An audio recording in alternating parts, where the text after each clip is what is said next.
Coldwell Banker.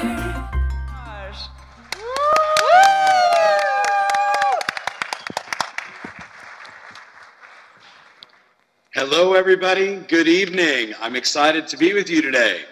İyi akşamlar herkese. Sizlerle birlikte olduğum için çok heyecanlıyım.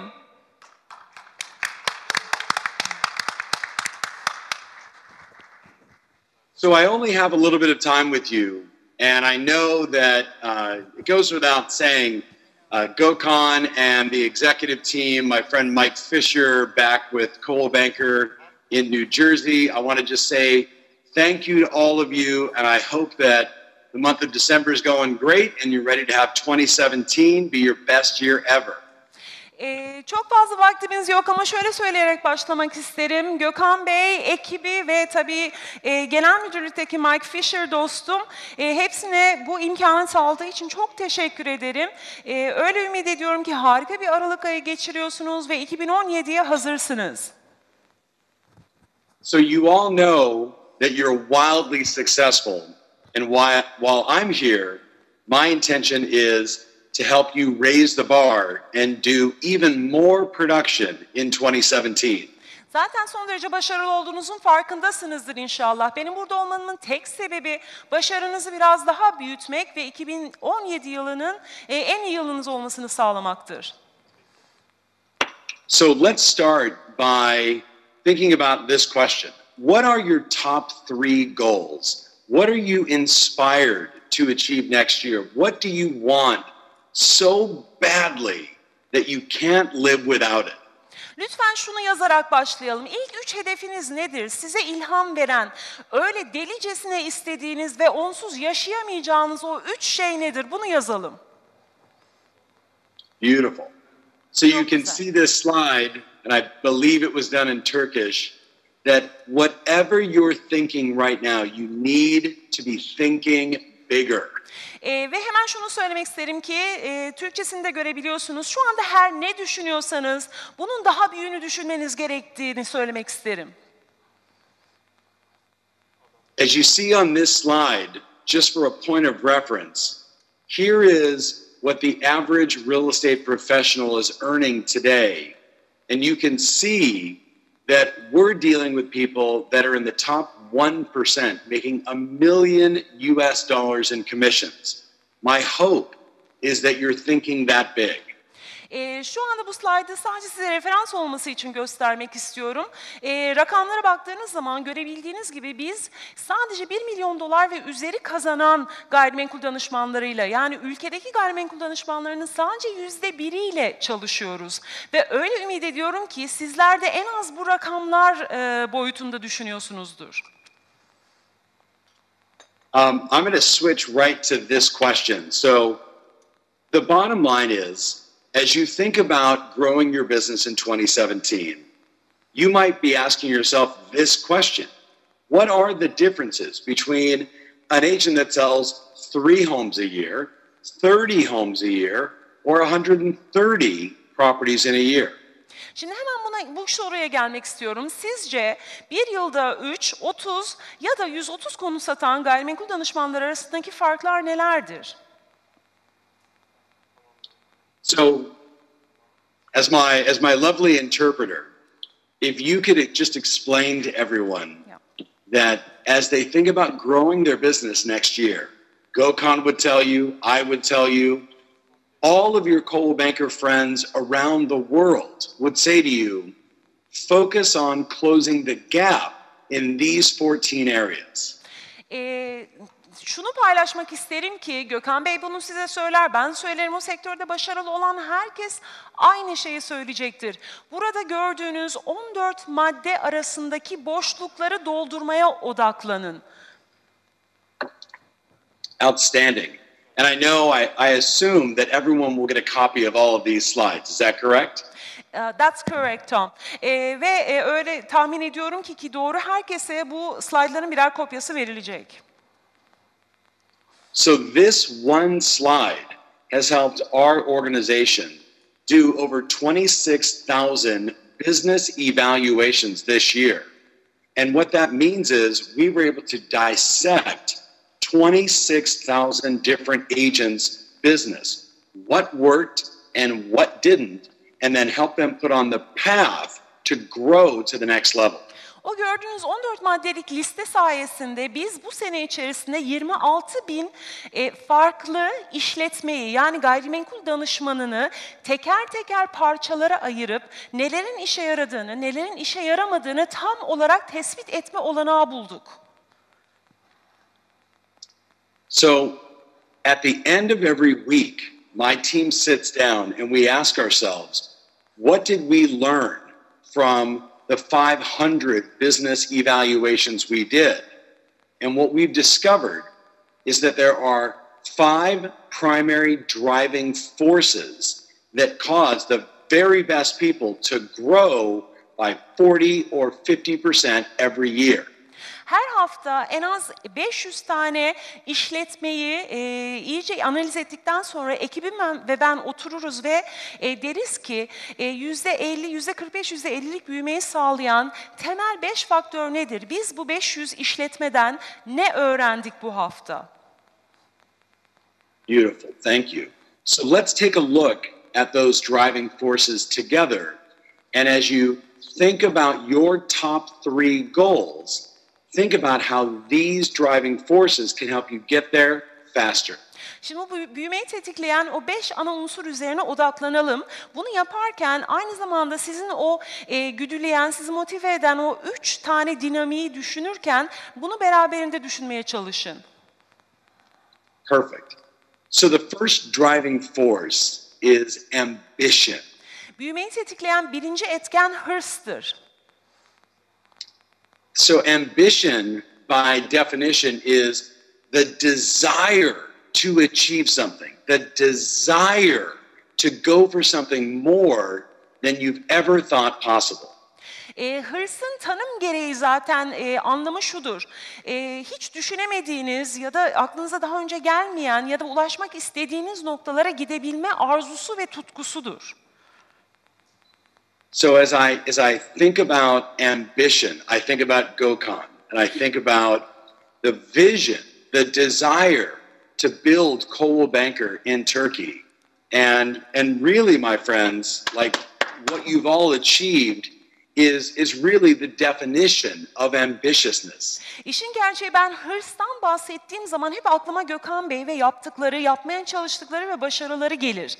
Aslında düşünecek olursanız dostlarım, şu ana kadar hepinizin elde ettikleri muhteşem gelişmelerdir ve sizler tam olarak hırsın tanımısınız. Bunun için sizi kutluyorum. So, the best way to describe how to amplify your ambition is to look at the routines that you have. Hırsınızı daha da büyütmenin en etkili yolu günlük rutinlerinize odaklanabilmektir. So the bottom line is this: if you told me that you wanted to sell 2 times the number of transactions in 2017 that you did in 2016, I would simply say, your routines will show me how ambitious you are.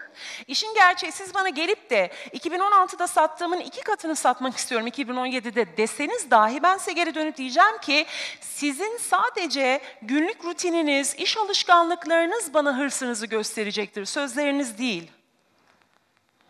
Wonderful. So I'm going to skip this one and go right here. The one thing I will warn you all about is the more ambitious you are, the more cynics will show up. And what we want to avoid is the cynicism, right, in your own head and with the people around you, because the cynicism will kill your ambitions. İşin gerçeği, sizi uyarmak istediğim bir noktada şudur.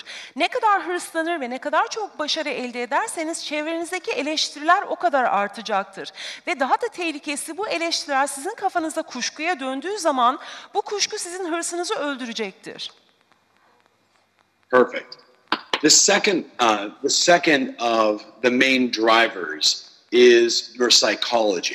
Büyümeyi etki eden ikinci önemli unsurlardan bir tanesi ise sizin psikolojik durumunuzdur. And if you think about psychology, it really comes down to what do you put your focus on every single day? Psikolojiden bahsettiğimiz zaman aslında sadece söylediğimiz şey şudur. Her gün odağınızın büyük bir kısmını nereye yönlendiriyorsunuz? So what we know as business practitioners, as people that are blessed to serve so many people like yourselves, is there's only one of 5 areas of focus for a real estate professional. Bu işin içinde olan ve özellikle sizler gibi insanlara hizmet eden bir iş insanı olarak şunu biliyoruz ki hırsın ve başarının sadece odaklanabileceği 5 nokta vardır. So you can see when we talk to the very best Coldwell Banker people from around the world, the most successful people focus on that word growth. Dünya çapında bütün başarılı gayrimenkul danışmanları ve Coldwell Banker'larla konuştuğumuz zaman gördüğümüz yegane şey şudur. Hepsi sadece ve sadece büyüme konusuna odaklanmıştır. So when we talk about growth, we're really talking about the mindset of growing your business. We're talking about the skills of growing your business and the activities of growing your business. İşin gerçeği büyümekten bahsettiğimiz zaman büyümeyle ilgili kafanızın ayarı, büyümeyle ilgili becerileriniz ve tekniklerinizden bahsediyoruz. So what we know when you think about mindset, skills, and actions, there are 3 primary growth killers, 3 things that stop you and I from going out and selling the number of homes we want to sell. Büyümeden bahsettiğimiz zaman ve büyümeyi tetikleyen fikirleriniz, çalışmalarınız ve aksiyonlarınız olduğu zaman şunu biliyoruz ki bunları öldüren 3 tane unsur vardır. So you can see on the slides, there are 3 things that kill our growth. Büyümemizi öldüren 3 şeyler görebiliyorsunuz slide'da. Sorry, it's the addiction to the opinions of others, the addiction to the past, the way we've always done things, and the addiction to worry. We must eliminate these 3 growth killers. Şu 3 büyümeyi öldüren 3 unsuru hayatımızdan tamamen çıkarmamız gerekiyor. Başkalarının fikirlerine olan bağımlılığımız, geçmişe olan bağımlılığımız, yani daha önceki alışkanlıklarımız ve endişe ve olumsuzluklara duyulan bağımlılığımız. The third one is influence, the ability to sell. Büyümeyi etkileyen 3. unsur ise etkileyebilmek, yani satabilme becerisidir. When we analyze people's businesses, those that have the skill and the ability to influence others are the ones that make all the money. Şunu fark ettik ki biz işletmeleri analiz ettiğimiz zaman insanları etkileyebilecek becerilere sahip olan insanlar satışları yapıp parayı kazanabilenlerdir. So if you could just take a second and describe everything that you see here on this slide in Turkish, that would be perfect. Tam benden 1-2 saniye şu Türkçe'de gördüğümüz slaydı Türkçe çevirmemi istedi. %87 başarısızlık oranı, 78.4 insan şunu söylemiştir. %5.4 kendi eski alışkanlıklarını devam etmiştir. Gayrimenkullerin %85'i satışa bağlı olmayan işlerden gelmiştir ve sadece 5.4'ü gerçekten söylenenleri yapmaktadır. So the bottom line is this, my friends, that what you say to your prospects matters. İşin özü şu ki dostlarım, sizin adaylarınıza söylediklerinizin çok büyük önemi var. And what we ask our clients all the time is, are you practicing and role playing with your friends at the office, or are you practicing on your clients? Her zaman müşterilerimize şunu sorarız. Deriz ki siz ofisinizdeki insanlarla mı provalar yapıyorsunuz, onlarla mı role play yapıyorsunuz ya da müşterilerinizin karşısında mı bunları yapıyorsunuz? So let's go to the next one, which is marketing. Bir sonraki ise marketingdir. So there's 6 actions that I want every one of you to take to build your business and generate more referrals. Daha fazla referral elde edebilmek için işinizi büyütmek adına hepinizin yapmasını istediğim 6 tane aktivite var. So the first one is you want to take all of the people that you know, all of your past clients and sphere, and run them through Google Maps to get a visual of where everyone is in your city. İlk yapmanız gereken şey bütün müşterileriniz, etki çevreniz, şu ana kadar iş yapmış olan herkesi Google Maps'ten bir geçirip şehrinizdeki dağılımını görebilmektir. This will not only give you a beautiful visual to market, it will also show you where everyone you know lives. Bu sadece size çok güzel bir pazarlama ya da marketing aracı olmakla kalmaz. Aynı zamanda herkesin nerelerde yaşadığı konusunda daha sağlam bir fikre sahip olmanıza sebep olacaktır. So the second action is to append all of your data into one contact relationship management CRM solution. Bir diğer aktivite ise elde ettiğiniz bütün verilerinizi bir müşteri takip programına yani CRM'e eklemenizdir ve hepsini tek bir yerde tutuyor olmanızdır. In today's business, you need to have a great email address for every client, their cell phone and their mailing address. Bugünkü iş dünyasına baktığımız zaman son derece detaylandırılmış olarak her bir müşterinizin e-posta adresi, cep telefonu ve postalama yapabileceğiniz mesken adresine sahip olmanız gerekiyor. The next one, number 3, is you want to take all of your customers, all of your contacts and upload them into Facebook custom audiences. And that will allow you to run advertising directly to the people that already know you. Bir diğer yapmanız gereken 3 numara ise şu ana kadar elde ettiğiniz bütün bu iletişimlerinizin verilerinizi Facebook'a yükleyip kitlenizi belirledikten sonra buradaki ilan ve reklam olanaklarını değerlendirmektir.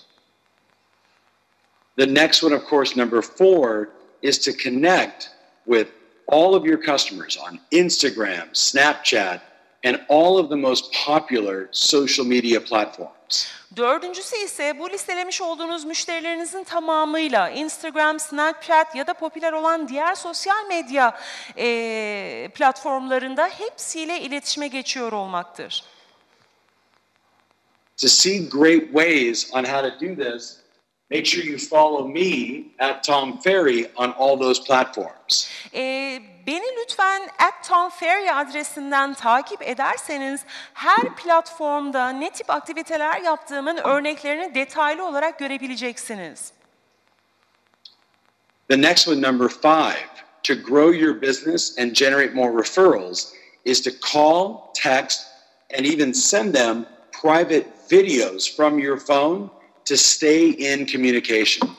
Almanız gereken 5. aksiyon ise müşterilerinizle sürekli iletişimde olabilmek, dolayısıyla işinizi büyütebilmek adına sürekli onları aramak, mesajlaşmak ve hatta video çekip göndermektir.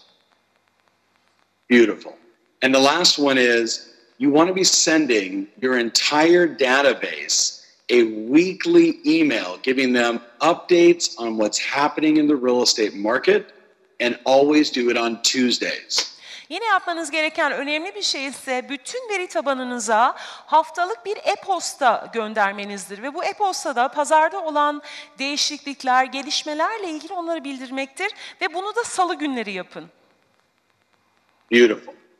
So the next major point is converting your marketing from things that just look pretty to having marketing become math. Bir sonraki unsur ise pazarlamanızın sadece güzel görsellerden ibaret olmaktan çıkarıp pazarlamanın matematiğini oluşturabilmektir. So if you would just translate this, that'll make it easy for them to understand. Okay. Ekranda görüyorsunuz, benim doğrudan bunu okumamı istedi. Pazarlama faaliyetleri yürütmenin tek amacı randevu almaktır. Done. So many years ago, I took on a personal client who became Coldwell Banker's #1 agent in the world. Birkaç yıl önce bir müşteri edindim ve o müşteri Coldwell Banker dünyasında ve bütün dünya çapındaki bir numaralı haline geldi. And the one thing I helped him understand was this point. Ve anlamasını sağladığım tek şey ise bu noktaydı. Every week he would send out newsletters and postcards and emails and texts, but he was always just sending things out, not thinking about how do I generate more listing appointments. Her hafta e-postalar, kartpostallar, broşürler ve benzeri gibi şeyler gönderiyordu ama sadece göndermekle yetiniyordu. Şunu düşünmüyordu. Ben bu gönderilerimi nasıl bir portföy randevusuna çevirebilirim? So I walked him through this process to help him. Ben onu bu 4 adımlık yoldan geçmesini sağladım. So in all of his marketing, it was very confusing. The first thing I asked him to do was simplify the offer. I said, what do you want the prospect to do?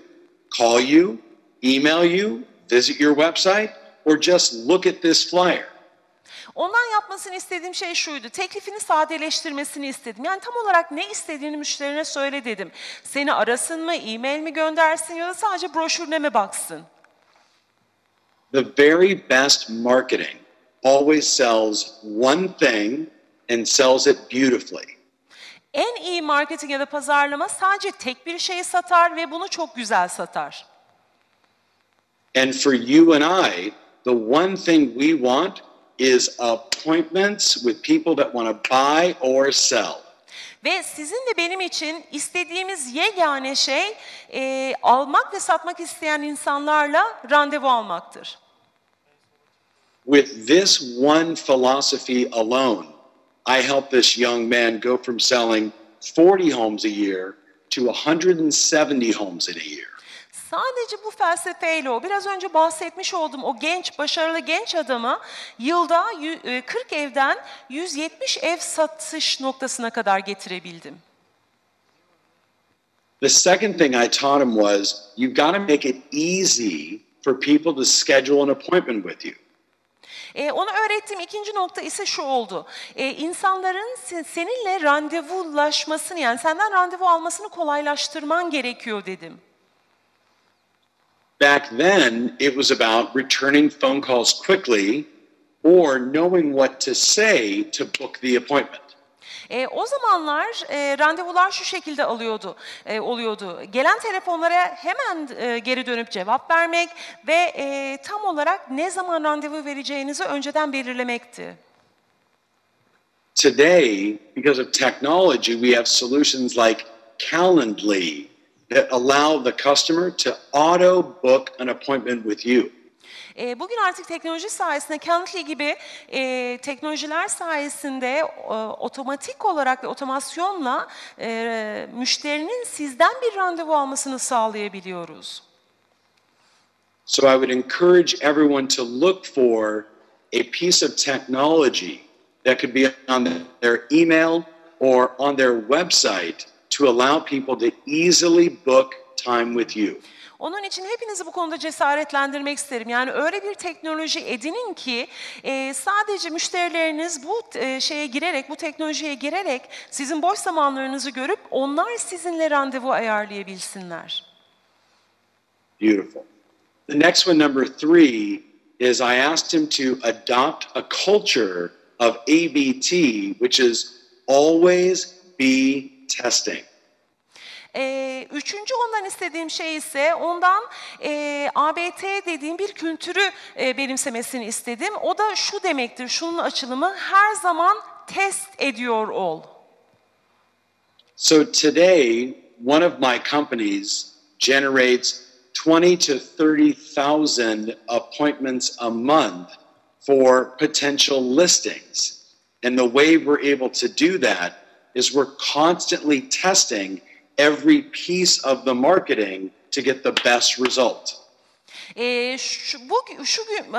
Şimdi benim şirketlerimden bir tanesi ayda sadece portföy randevusu açısından 25 ila 30 bin tane randevu üretebilmektedir. Bunu yapmamızın sebebi ise hangi pazarlama faktöründen ne kadar çok geri dönüş aldığımızı test edip en etkili olan üzerine odaklanmamızdır. And then the very last one I taught him was to just ask for the appointment.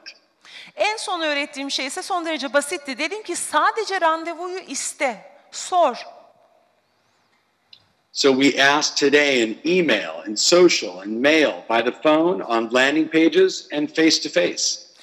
Bugün artık farklı şekillerde randevuleşebiliyoruz. E-mail üzerinde, sosyal medya üzerinde, yüz yüze, aracılığıyla, video konferans aracılığıyla. So there's an old truth in that 3 out of 100 people want to sell.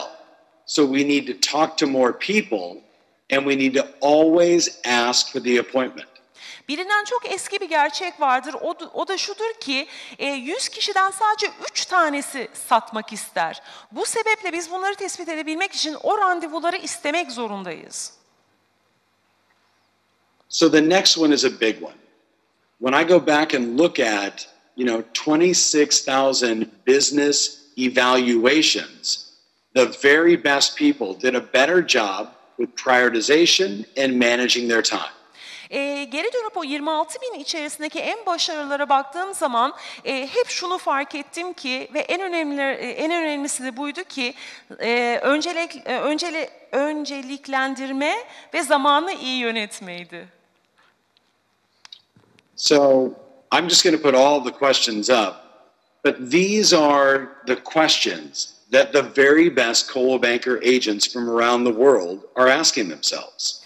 Şu anda soruları sizlerle paylaşmak istiyorum. O sorularda şu anda dünya çapındaki en iyi Coldwell Banker'lı gayrimenkul danışmanlarının kendilerine sordukları sorulardır. They start with asking, what are my most important priorities? Önce şu soruyu sormakla başlarlar. Benim en önemli önceliklerim nelerdir? And most of them will say, I need to role play, I need to plan, I need to prospect and go on appointments.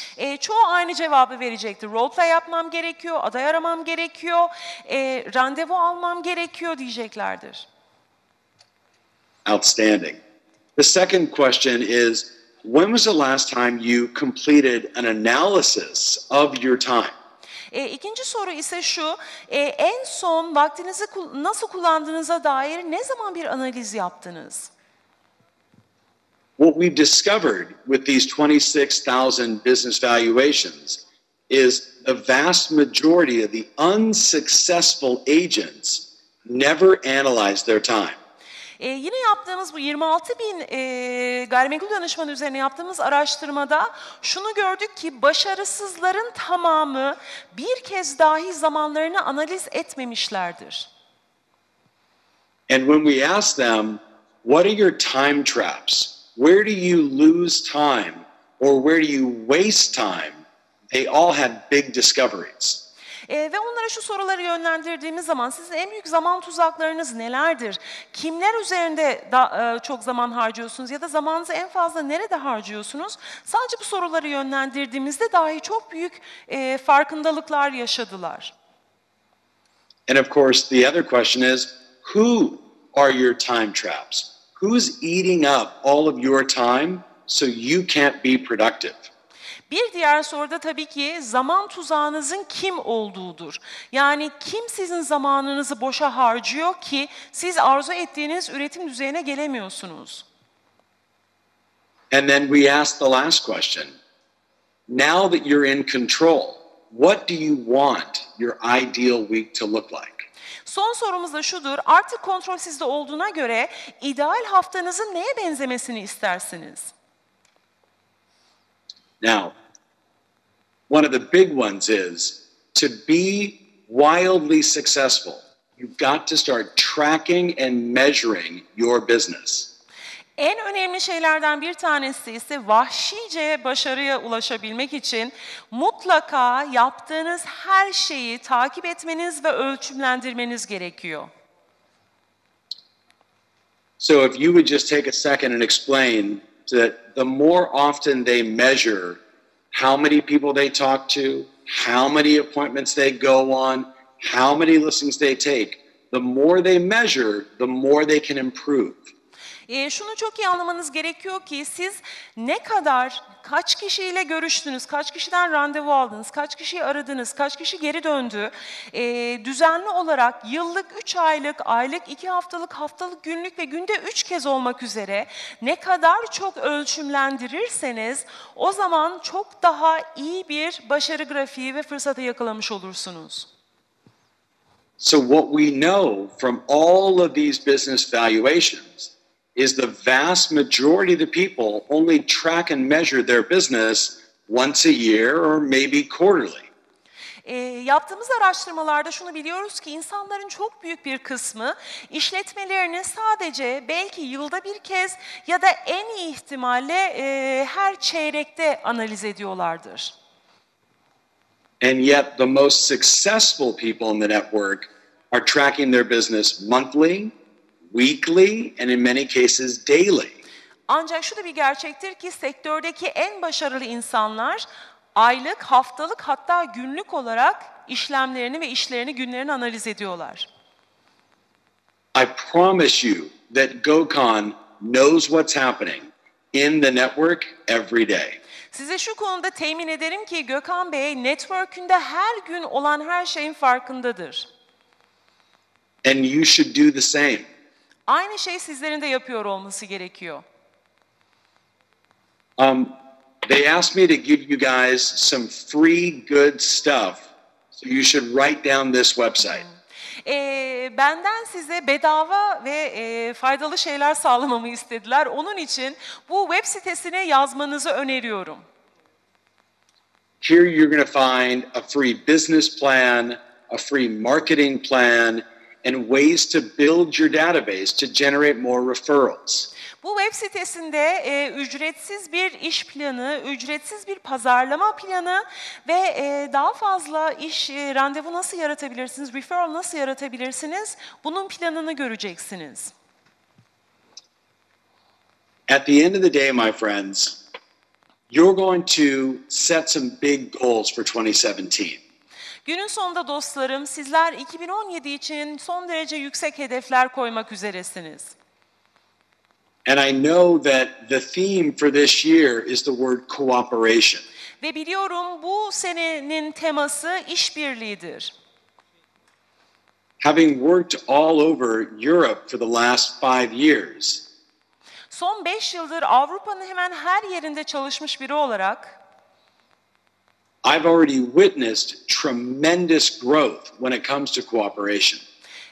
İşbirliği sayesinde muazzam büyümelere şahit olduğumu söyleyebilirim.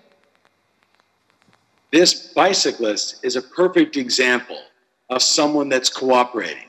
They're going to finish and they're going to win. Bu resimde gördüğünüz bisikletli adam işbirliği yapan birisi için mükemmel bir örnektir. Onlar bitirecekler ve onlar kazanacaklar. The people that don't cooperate usually look like this.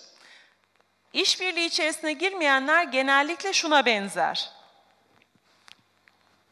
So, as I wrap up, and I want to say to you all, maybe just for my friend who's the translator, explain to them that it means a lot to me that GoCon would ask me to contribute and share.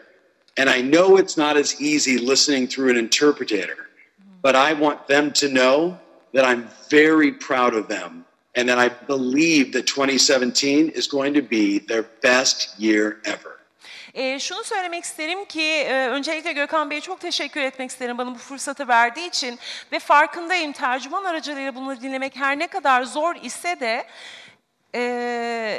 şunu bilmelerini isterim ki zaten yaptığınız muazzam başarılardan çok gurur duyuyorum ve inanıyorum ki 2017 sizler için muhteşem bir yıl olacak. All right. Thank you very much, everybody. Have a great year.